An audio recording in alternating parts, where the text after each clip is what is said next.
Mufli ini berdusta. Dia bilang ini sudah 2023, padahal 1 jam yang lalu. Bismillah, Assalamualaikum warahmatullahi wabarakatuh teman-teman. Kami mewakili netizen muslim. Kebetulan kami berada di Balikpapan dan lagi bersama Ustadz Mufli. Ingin bertabayun langsung kepada beliau. Apakah benar beliau mendoakan teman-teman saudara muslim mati mendengarkan musik? Ya, jadi beredar ya beberapa hari-hari kemarin potongan video yang isinya mungkin disalahpahami oleh kebanyakan netizen. Jadi mungkin kita mau tanya langsung nih sama Ustadz Mufli mumpung kita lagi bareng sama beliau. Yang pertama mungkin maksud dan intinya itu apa kira-kira Ustadz dari video itu? Assalamualaikum warahmatullahi wabarakatuh.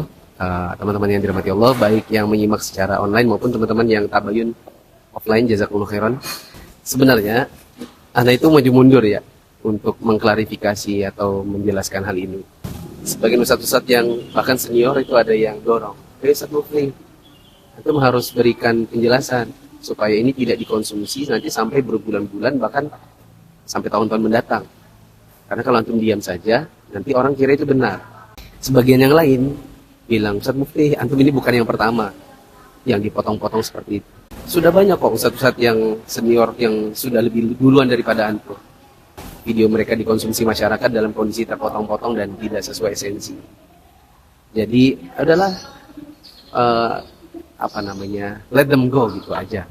Jadi Anda pikir ya sudah deh, nggak apa-apa untuk sekali ini Anda menyempatkan waktu untuk melayani teman-teman yang mau tabayun. Meskipun ini kalau kita bilang banyak hal yang lebih penting daripada sekedar hal ini. Nah, apalagi di masa-masa haji kita mau jelaskan, mau bikin video yang menjelaskan prosesi haji, hukum-hukum yang bermanfaat untuk jamaah haji di hari-hari ini, ketimbang bikin klarifikasi. Oke. Oh ya, saya kenalkan dulu, ini tim saya. Beliau-beliau bukan tim saya. Sehingga beliau-beliau tidak tahu dapurnya. Yang paling tahu mereka. Karena ini editornya juga ada di sini. Editor video itu. Jadi, suatu hari kami dapatkan ada sebuah video dari Mesir. Berbahasa Mesir maksudnya. Konten kreator yang dia punya video bunyinya gini. Assalamualaikum warahmatullahi wabarakatuh. هل الأغاني حرام ولا حلال؟ السؤال اللي بتسأل 100 مرة. يا أخي الحبيب، لو سقت لك جميع الأدلة وقلت لك أن الأغاني حرام أو حلال لن تقتنع، ولكن أنا أريد الاقتناع من داخلك. أنا سأدعو لك وأنت قل آمين. أريدك أن تؤمن على دعائي. أسأل الله العظيم أن يجعل آخر كلامك من الدنيا لا إله إلا الله. قل آمين. آمين. أسأل الله العظيم أن يجعل آخر كلامك من الدنيا الأغاني. قل آمين. لن تقل آمين. أسأل الله العظيم رب العرش العظيم أن يملأ صحفك يوم القيامة بالقرآن الكريم. قل آمين. سمعتك تقول آمين. أسأل الله العظيم رب العرش العظيم أن يملأ صحفك يوم القيامة بالأغاني. هل قلت آمين؟ لم تقل آمين لأنك تعرف الفرق بين الحق Dia bilang gini, apa hukumnya musik? Ini adalah pertanyaan yang sudah puluhan, mungkin ratusan, dan berkali-kali kalian bertanya tentang hal ini. Kalau soal hukumnya, sudah kita nggak usah bahas lagi. Sekarang coba kalian aminkan apa doa saya. Tentu, ikhwah Mesir ini bukan bermaksud mendoakan teman-temannya. Bukan bermaksud mendoakan orang yang menyimak videonya. Tapi dia sedang mengajak orang merenung. Kalau seandainya ada doa seperti itu, apa iya kalian berani berdoa amin, mengaminkan bahwa kalian akan wafat dalam kondisi mendengarkan musik? Maksudnya dia, kalau memang itu nggak ada masalah buat kalian, harusnya kalian nggak perlu takut. Tapi orang tidak berani mengaminkan, itu menunjukkan bahwa sebenarnya dalam hati kecil, mereka takut juga. Mereka dalam hati kecil mengiyakan bahwa dengerin musik itu ada masalah juga sebenarnya. Gitu kan. Ana sama tim bilang gini, ini menarik nih videonya. Bagaimana kalau kita bikin versi bahasa Indonesianya? Kan itu versi bahasa Mesir soalnya. Ya, di remake ya. Di remake. Ini kan bahasa kita. Bedanya, yang di Mesir itu dia alurnya cepat. Antara doa, yang terkesan doa itu, dengan pertanyaan, ada yang berani mengaminkan, itu nggak ada jeda, hampir nggak ada jeda. Sedangkan Ana itu alurnya alur lambat. Di renungan kan cenderung lambat alurnya. Anda ngomong gini, في agar mereka mati dalam keadaan mendengarkan musik, menyanyi, mendengarkan konser dan yang semacam itu ya Allah. Ucapkan amin. Gak ada yang mau bilang amin. Ya Allah, matikanlah teman-temanku ini yang suka mendengarkan musik, wafatkan dalam keadaan mendengarkan konser. Ucapkan amin. Ada 2 detik nih. Baru Anda ngomong, ada yang berani? Nah, tapi mungkin karena alurnya alur lambat, ada 2 detik, orang yang mungkin tidak sabar, potong di situ. Sebelum kata-kata, ada yang berani. Lalu itu saja yang di-share. Itu saja yang kemudian dipotong dan dikasih caption. Orang ini saking nggak terimanya perbedaan pendapat, sampai-sampai mendoakan keburukan. Padahal bukan lagi mendoakan keburukan, itu konten yang sama dengan yang Mesir itu adalah bentuknya renungan. Seandainya teman-teman tidak bermasalah sama sekali soal mendengarkan musik, kenapa harus takut untuk wafat dalam kondisi demikian? Orang itu sebenarnya di hati kecil mungkin ada rasa ngeri juga. Tapi ya itulah, karena ada 1,5 sampai 2 detik jeda dengan siapa berani bilang amin, maka mungkin antara orang yang memang tidak suka dengan orang yang memang mungkin tidak sabar atau tidak paham bahwa itu adalah sebuah renungan, dia potong di tengah dan jadilah itu seolah-olah mendoakan.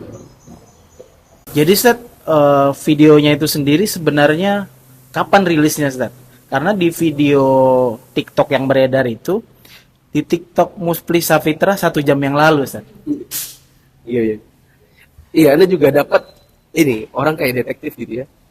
Dia meneliti sampai itu. Mufli ini berdusta. Dia bilang ini sudah 2023, padahal 1 jam yang lalu. Jadi gini teman-teman, video itu kita produksi tahun 2023 ya. 9 bulan yang lalu. Itu masih kelihatan kok kalau di YouTube aslinya, yang kita privat. Kita privatisasi biar nggak digoreng. Adapun di TikTok, ini pengamatan Anda ya. Setelah Anda lihat profile picture yang TikTok yang diolah ini, yang dipotong dan diolah ini, itu pakai logo anak pakai baju merah. Yang itu sudah di-ban 9 bulan yang lalu. TikTok itu sudah tidak ada. TikTok anak sekarang logonya warna biru. Itu sudah pakai baju hitam dengan background biru waktu anak di Luxor Mesir.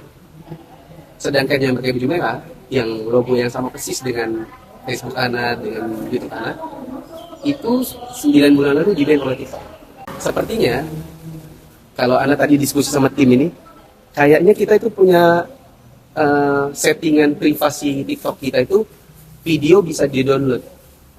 Kan ada settingannya ya, video downloaded terus centang apa enggak. Kalau dicentang itu kan bisa di-download kan. Mungkin ini feeling anak yang mengolah ini dia memang sudah sedari awal ngambil 9 bulan yang lalu di-save. Habis di-save, kemudian muncullah kasus yang baru terjadi sebulan yang lalu, kemudian diangkat, dihubung-hubung. Padahal itu sebenarnya video sudah 9 bulan lalu berada di TikTok yang sudah terban, kemudian diolah seolah-olah itu baru karena memang ada tulisan 1 jam yang lalu. Teman-teman kalau mau praktek coba aja ya, misalnya dapat video 1 jam yang lalu, terus kalau video downloadnya tercentang, bisa dilakukan. Dia tanggal dan jamnya kena nggak? Kalau kena ya berarti memang begitu. Tadi Ustadz bilang videonya di private. Kenapa di private? Kenapa nggak dibuka aja videonya, Ustadz? Ini juga pertanyaan banyak orang. Kalau memang Ustadz tidak bermaksud mendoakan, kenapa Ustadz seperti takut? Karena kita private. Itu saran dari salah seorang Ustadz kita. Ustadz Mufli, daripada digoreng terus, nanti juga antum munculkan orang itu kalau memang sudah tidak suka, dia nggak bakal percaya. Sedangkan teman-teman yang percaya sama antum, yang kenal sama antum nggak kasih penjelasan, mereka pun nggak akan percaya. Masa iya seorang Ustadz Mufli yang kita kenal kemudian mendoakan keburukan depan kamera lagi?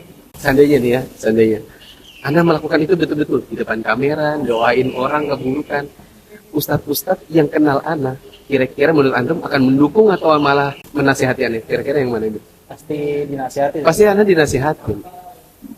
Karena itu kan merusak sebenarnya. Jadi intinya, Anda private salah seorang ustadz yang sarankan supaya tidak dimacam-macamin lagi. Ustadz, ini yang terakhir nih, Ustadz. Mungkin Ustadz bisa kasih closing statement, Ustadz. Jazakumullah khairan. Satu, Anda tidak pernah mendoakan orang yang gara-gara beda pendapat didoakan keburukan. Apalagi yang sifatnya masalah fikih. Yang kedua, insya Allah ini kayaknya di mungkin pertama kali Anda bikin klarifikasi.